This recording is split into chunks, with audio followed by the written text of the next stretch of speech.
مولانا جلال الدین رومی 30 ستمبر 1207 کو بلخ میں پیدا ہوئے، جو اس وقت خراسان موجودہ افغانستان کا حصہ تھا۔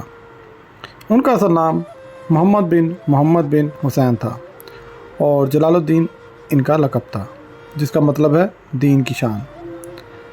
ان کے والد بہاؤالدین ولد محمد ایک عظیم صوفی اور عالم دین تھے، جنہیں سلطان العلماء کا لقب بھی حاصل تھا۔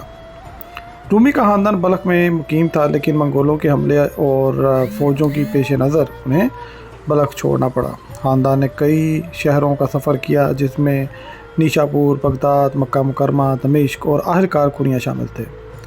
کونیا، جو کہ موجودہ ترکی ہے، میں ان کا خاندان مستقل طور پر آباد ہو گیا اور یہیں مولانا رومی نے اپنی علمی اور روحانی زندگی کا آغاز کیا۔ مولانا رومی نے اپنی ابتدائی تعلیم اپنے والد بہاؤالدین سے حاصل کی، جو ایک مشہور عالم اور صوفی تھے۔ انہوں نے قرآن، حدیث، فقہ اور دیگر اسلامی علوم میں مہارت حاصل کی۔ ان کے والد کی وفات کے بعد مولانا رومی نے اپنے والد کے شاگردوں میں ایک شیخ برہان الدین محقق ترمذی سے مزید تعلیم حاصل کی۔ ترمذی نے رومی کو ایک گہرے روحانی سفر پر ڈالا اور انہیں سلوک و تصوف کی تعلیمات سے آشنا کیا۔ رومی کا ابتدائی رجحان علم کی طرف تھا اور وہ فقیہ اور عالم کے طور پر معروف تھے۔ مولانا رومی کی زندگی کا سب سے اہم اور فیصلہ کن واقعہ 1244 میں شمس الدین تبریزی سے ملاقات تھا۔ شمس الدین تبریز ایک درویش اور گہرے روحانی تجربات رکھنے والے صوفی تھے۔ ان کی صحبت نے مولانا رومی کی زندگی میں ایک عظیم تبدیلی پیدا کی۔ اس ملاقات نے انہیں تصوف اور عشق حقیقی کے راستے پر ڈال دیا۔ شمس الدین تبریز نے مولانا رومی کو ظاہری علم سے روحانی علم کی طرف مائل کیا۔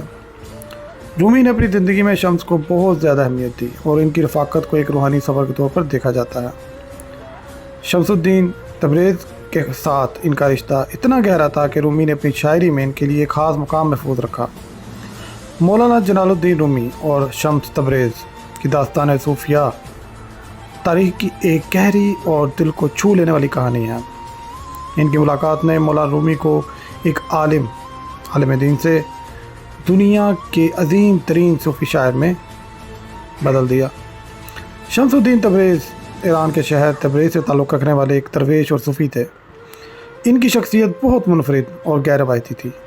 وہ دنیا کے ظاہری رسم و رواج سے بے نیاز حق کی تلاش میں سرگرداں تھے۔ ان کے خیالات اور باتوں میں وہ گہرائی تھی جو عام لوگوں کو حیران کر دیتی تھی۔ شمس اور رومی کے درمیان تعلق ایک گہری روحانی محبت پر مبنی تھا۔ شمس نے رومی کو ظاہری علم سے نکال کر باطنی عشق کی روشنی میں داخل کیا۔ ان کی دوستی نے مولانا رومی کو ایک عظیم صوفی شاعر میں تبدیل کر دیا اور کہا جاتا ہے کہ شمس نے مولانا رومی کے دل میں موجود عشق کو اس حد تک جگایا کہ وہ شعر و شاعری میں ڈھل گیا۔ مولانا رومی نے شمس کو اپنی زندگی کا ایک اہم حصہ بنا لیا۔ وہ دن رات ان کے ساتھ گزارنے لگے اور ان کی صحبت کو اپنی زندگی کا مقصد سمجھنے لگے۔ شمس رومی کے لیے محض ایک دوست نہیں تھے، بلکہ ان کے روحانی مرشد بھی تھے، جنہوں نے رومی کو عرفان حق کی نئی منزلوں تک پہنچایا۔ رومی پہلے ایک بڑے عالم تھے اور وہ اسلامی قانون، فقہ اور حدیث میں ماہر تھے، لیکن شمس نے ان کے سامنے یہ واضح کیا کہ ظاہری علم کی حد ہوتی ہے، جبکہ باطنی علم لامحدود ہے۔ شمس نے ان کے باطن کی طرف توجہ کی اور معرفت الہی کے راستے پر چلنے کی تعلیم دی۔ شمس نے مولانا رومی کو عشق کی اہمیت سکھائی اور انہیں سمجھاتے تھے کہ عشق خدا کی سب سے بڑی حقیقت ہے، خدا تک پہنچنے کا واحد راستہ عشق ہے۔ رومی کو اس عشق میں ڈوبا ہوا پایا گیا جو انہیں خدا کے قریب لے گیا۔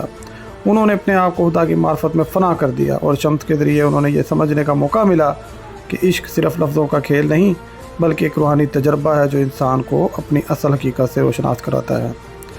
شمس تبریز نے انہیں رسمی روایات اور معمولات سے نکال کر حقیقت کی گہرائی میں لے جانے کی کوشش کی۔ انہوں نے مولانا کو سکھایا کہ خدا کو سمجھنے کے لیے رسمی عبادات یا تعلیم بحث کافی نہیں، بلکہ اس کے لیے دل کی سچائی، عاجزی اور خلوص کی ضرورت ہوتی ہے۔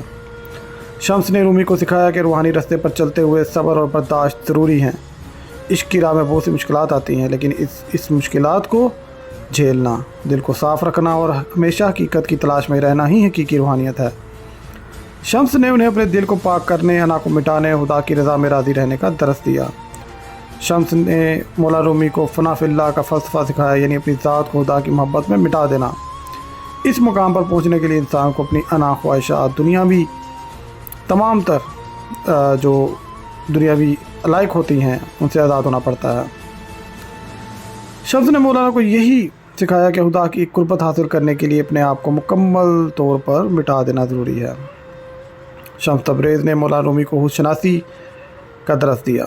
انہوں نے مولانا کو بتایا کہ جب انسان اپنے اندر جھانکتا ہے اور اپنے نفس کو پہچان لیتا ہے تبھی وہ خدا کو پہچان سکتا ہے۔ شمس نے انہیں یہ سکھایا کہ انسان کا دل خدا کی عکاسی کرتا ہے اور اگر دل صاف ہو تو خدا کی معرفت حاصل کی جا سکتی ہے۔ کہا جاتا ہے کہ ایک دن شمس تبریز نے مولانا رومی سے کہا کہ وہ شہر کے ایک بدنام خانہ شراب خانے جائیں اور وہاں سے شراب لے آئیں۔ مولانا رومی جو ایک بہت بڑے عالم اور فقیہ تھے کو یہ حکم عجیب لگا کیونکہ شراب نوشی اور شراب کا کاروبار اسلامی تعلیمات کے خلاف ہے۔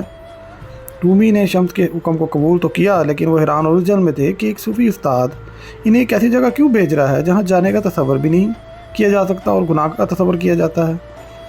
لیکن مولانا رومی شمس تبریز کی شخصیت اور ان کے روحانی مقام سے بخوبی واقف تھے۔ انہوں نے شمس کے حکم کو محبت اور حقیقت کے ساتھ قبول کیا اور شراب خانہ کی طرف روانہ ہوئے۔ جب وہ شراب خانے کے قریب پہنچے تو ان کا دل بے حد بوجھل ہو گیا کیونکہ وہ جانتے تھے کہ لوگ انہیں دیکھ کر کیا سوچیں گے۔ ایک معروف عالم دین اور شراب خانے میں جا رہا ہے۔ شراب خانے میں داخل ہونا۔ رومی جب شراب خانے کے دروازے پر پہنچے تو وہ ایک لمحے کے لیے رک گئے اور سوچا کہ لوگ کیا کہیں گے، ان کی عزت و شہرت پر اس کا کیا اثر پڑے گا۔ پھر اچانک انہیں شمس تبریز کی تعلیمات اور روحانی تربیت یاد آئی کہ صوفی کو لوگوں کے باتوں اور ظاہری دنیاوی عزت کی پرواہ نہیں کرنی چاہیے بلکہ اللہ کی رضا کے لیے ہر کام کرنا چاہیے۔ اس خیال نے مولانا رومی کو تقویت دی اور شراب خانے کے اندر چلے گئے۔ جب وہ اندر پہنچے تو وہاں موجود لوگ حیران ہو گئے کہ ایک بڑے عالم دین شراب خانے میں کیا کر رہے ہیں۔ رومی نے شراب فروش سے شراب طلب کی لیکن اس لمحے شراب فروش نے کہا، مولانا آپ جیسے مقدس اور محترم شخص ہو یہاں آنے کی کیا ضرورت ہے؟ آپ کا یہاں آنا ہمارے لیے عزت کی بات ہے، لیکن آپ اس مقدس مقام کے لائق ہیں جہاں اللہ کا ذکر ہوتا ہے، نہ کہ یہ دنیاوی فانی مقام۔ روحانی درس اس میں یہ تھا کہ جب مولانا رومی شراب کے لے کر شمس تبریز کے پاس واپس پہنچے تو شمس تبریز نے کہا، یہ آزمائش اس لیے تھی کہ تم اپنے نفس اور لوگوں کی رائے کے خوف سے آزاد ہو جاؤ۔ تمہیں دنیا کی پرواہ کیے بغیر اللہ کے حکم اور اپنے روحانی سفر پر یقین رکھنا چاہیے۔ لوگوں کی باتیں، عزت و شہرت اور ظاہری خوف اس راستے میں رکاوٹ نہیں بننے چاہیے۔ شمس کا مقصد مولانا رومی کو یہ سکھانا تھا کہ روحانی سفر میں سب سے بڑی رکاوٹ انسان کا نفس اور اس کا ظاہری خوف ہے۔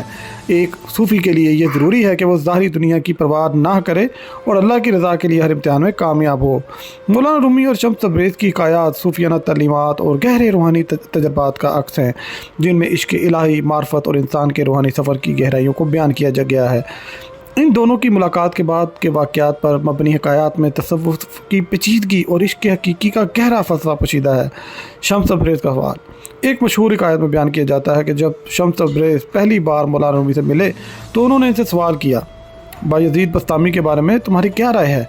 بایزید وہ صوفی تھے جنہوں نے کہا تھا، سبحانی ما اعظم شانی، یعنی میں پاک ہوں، میری شان کیا ہی عظیم ہے، جو کہ بظاہر غرور کا اظہار لگتا تھا۔ مولانا رومی نے جواب دیا، وہ ایک عظیم صوفی تھے مگر ان کے الفاظ کا مطلب کچھ اور تھا۔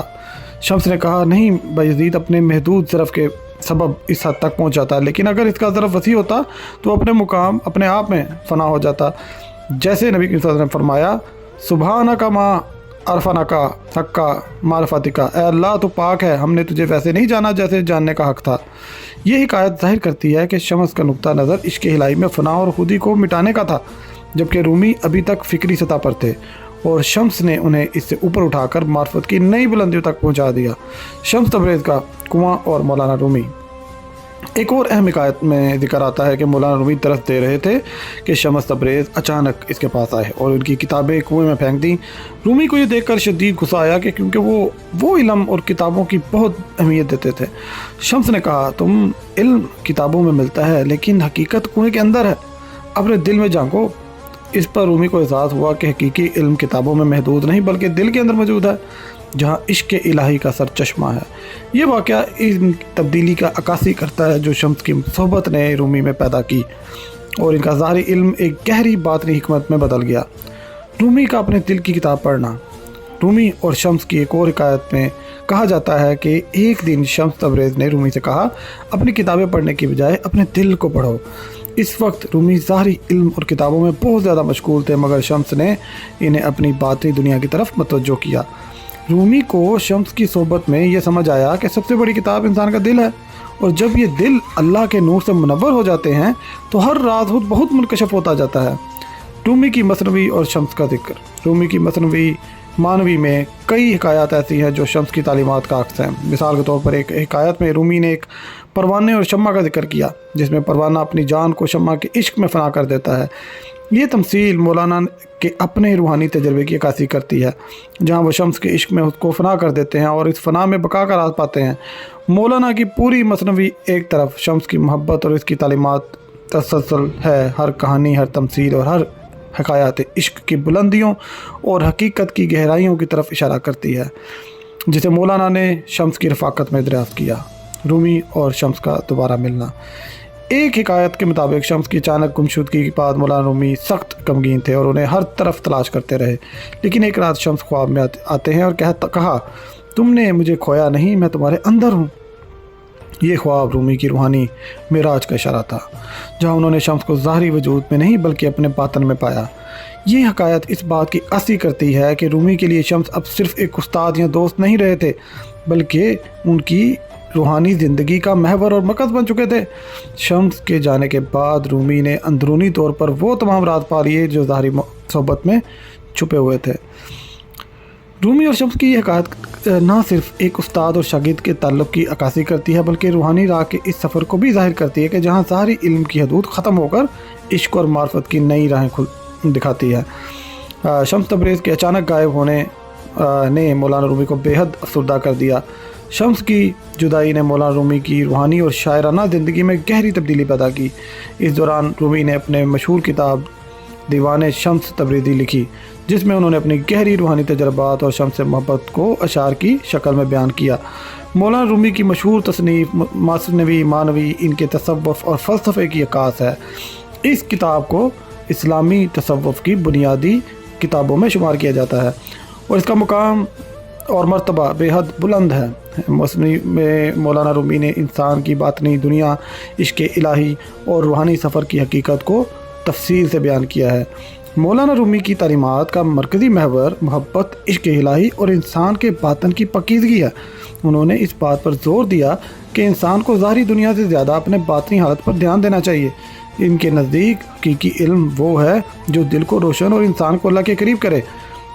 رومی کی شاعری میں عشق حقیقی کا پیغام بار بار ملتا ہے۔ وہ اللہ کی محبت کو انسان کے دل کی گہرائیوں میں بسانے کا درس دیتے ہیں۔ ان کے مطابق دنیاوی محبت عارضی اور فانی ہے، جبکہ عشق الہی ہمیشہ باقی رہنے والا ہے۔ مولانا رومی کی سب سے مشہور کتاب مثنوی مانوی، جو کہ 6 جلدوں پر مشتمل ہے۔ مثنوی میں انہوں نے کہانیوں، حکایات اور تمثیلوں کے ذریعے انسان کی روحانی حالت، اخلاقی تعلیمات اور اللہ کے ساتھ تعلق کو بیان کیا ہے۔ مثنوی کو قرآن فارسی بھی کہا جاتا ہے، کیونکہ اس میں اللہ کی قربت حاصل کرنے کا مکمل فلسفہ موجود ہے۔ مولانا جلال الدین رومی 17 دسمبر 1273 کو کونیا میں وفات پا گئے۔ ان کا مزار کونیا میں واقع ہے اور اسے ایک مقدس مقام تصور کیا جاتا ہے۔ ان کی وفات کے بعد ان کے پیروکاروں نے ان کے فلسفے اور تعلیمات کو جاری رکھا اور یہ سلسلہ ابھی تک قائم ہے۔ مولانا رومی کی شاعری اور تصوف نے نہ صرف اسلامی دنیا بلکہ مغربی دنیا پر بھی گہرے اثرات مرتب کیے ہیں۔ ان کی شاعری کا مختلف زبانوں میں ترجمہ ہوا اور آج بھی ان کے اشعار دنیا بھر میں محبت، امن اور روحانیت کے پیغام کے طور پر جانے جاتے ہیں۔ رومی کی تعلیمات نے لوگوں کو یہ سکھایا کہ حقیقی خوشی اور سکون صرف اللہ کی قربت اور عشق میں ہی ملتا ہے۔ ان کے مطابق دل کا پاکیزہ ہونا اور اللہ کی محبت سے سرشار ہونا انسان کو دنیاوی الجھنوں اور پریشانیوں سے آزاد کر سکتا ہے۔ مولانا رومی کی شخصیت، ان کی تعلیمات اور ان کی شاعری آج بھی انسانیت کے لیے ایک روحانی اور فلسفیانہ رہنمائی کا ذریعہ ہے۔ مولانا رومی فرماتے ہیں، ہر کس کے دور ماند از اصل خویش، بعض جوید روزگار وصل خویش۔ ہر وہ شخص جو اپنی اصل سے دور ہو جاتا ہے، واپس اپنی ملاقات کے دنوں کی تلاش کرتا ہے۔ این عشق چون رست با کسی جان بس پرت، ہر جا کے باشد از دنیا دست کشد۔ جب عشق کسی پر وارد ہوتا ہے تو وہ اپنی جان پیش کرتا ہے، جہاں کہیں بھی ہو دنیا سے ہاتھ اٹھا لیتا ہے۔ عشق تو آزاد از ہما زنجیر کرت، میرا از زندان دنیا دور کرت۔ تیرا عشق مجھے زنجیروں سے آزاد کر گیا، اس نے مجھے دنیا کی قید سے دور کر دیا۔ از کجا آمدم پھر جا بود، با کجا میروم آخر نمائی وطنم۔ میں کہاں سے آیا ہوں، میرے آنے کا مقصد کیا ہے، میں آخر کہاں جا رہا ہوں، کیوں تم میرے وطن کی راہ نہیں دکھاتے؟ در دل تو دل بر ما خانہ گرفت، خانہ بخانہ میروی و خانہ کجا دل است۔ تمہارے دل میں میرے محبوب نے گھر بنا لیا۔ تم گھر ڈھونڈتے ہو لیکن گھر کہاں ہے، دل ہے۔ بیاتا گل بر افشانیم ومی دار ساگر اندازیم، فلک را سقف بکا فیم و ترہی تو دین اندازیم۔ آؤ کہ ہم پھول بکھیریں اور جام میں شراب انڈیلیں، فلک کی چھت کو چیر دیں اور ایک نئی دنیا تشکیل دیں۔ عشق ہم خواب است و ہم بیدار او، چشم را بنمائید او خودکار او۔ عشق نیند بھی ہے اور بیداری بھی، وہ خود ہی آنکھ کو دکھاتا ہے اور خود ہی عمل کرتا ہے۔ ہر جا کہ عشق آید و ساکن شد، ہر آن مکان را فروغ جان کند۔ جہاں بھی عشق آ کر بس جاتا ہے وہ جگہ روشن ہو جاتی ہے اور جان پکڑ لیتی ہے۔